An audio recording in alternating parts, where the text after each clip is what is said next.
अस्सलामुअलैकुम। Rubina health and beauty tips में आप सबको खुशामदीद कहती हूँ। उम्मीद करती हूँ कि मेरे जितने भी नुस्खे हैं आपको उनसे फ़ायदा हासिल हो रहा होगा। तो आज भी हमेशा की तरह एक छोटा सा टिप लाई हूँ, आसान लाई हूँ, जो कि आपके लिए बहुत ही फ़ायदा मंद है और फ़ौरी असर करने वाला नुस्खा है। तो आपने ये शेयर ज़रूर करना है। तो नुस्खे की जानिब बढ़ते हैं। मैं आपका ज़्यादा टाइम नहीं लेती। तो नुस्खा ये है कि रंग गोरा करने का है। बहुत सारे लोग होते हैं जिनके रंग सांवले होते हैं, गोरे, बहुत सारी चीज़ें क्रीम लगाती हैं, लेकिन उनमें साइड इफ़ेक्ट होता था, उल्टा आपके फेस पे पिंपल निकल आते हैं।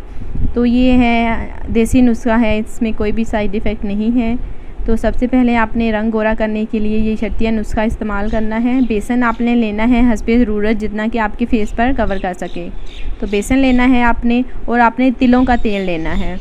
तिलों का तेल मिल जाएगा किसी भी दुकान से, पंसारी की दुकान से मिल जाता है तेल, जहाँ से तेल मिलते हैं उस दुकान से भी मिल जाएगा।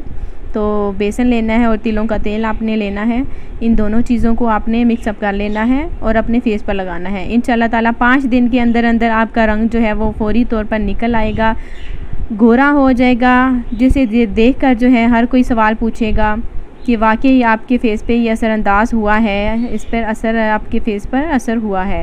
तो इंशाल्लाह ताला आपका रंग फ़ौरी तौर पर गोरा हो जाएगा और वापसी पर यही रंग रहेगा। ऐसी कोई बात नहीं है कि आप इसे छोड़ें तो आपका रंग वैसे पहले जैसा हो जाए। ये फ़ौरी तौर पर हमेशा के लिए रंग गोरा करने वाला नुस्खा है। आपने ये ज़रूर इस्तेमाल करना है इंशाल्लाह ताला, और फ़ौरी तौर पर आपका रंग गोरा हो जाएगा। तो ये वीडियो आपने शेयर भी करनी है ताकि आपके दोस्तों को भी फ़ायदा हासिल हो सके। तो एक और नई वीडियो के साथ इंशाल्लाह ताला आपसे कल मुलाकात होगी। खुदा हाफिज़।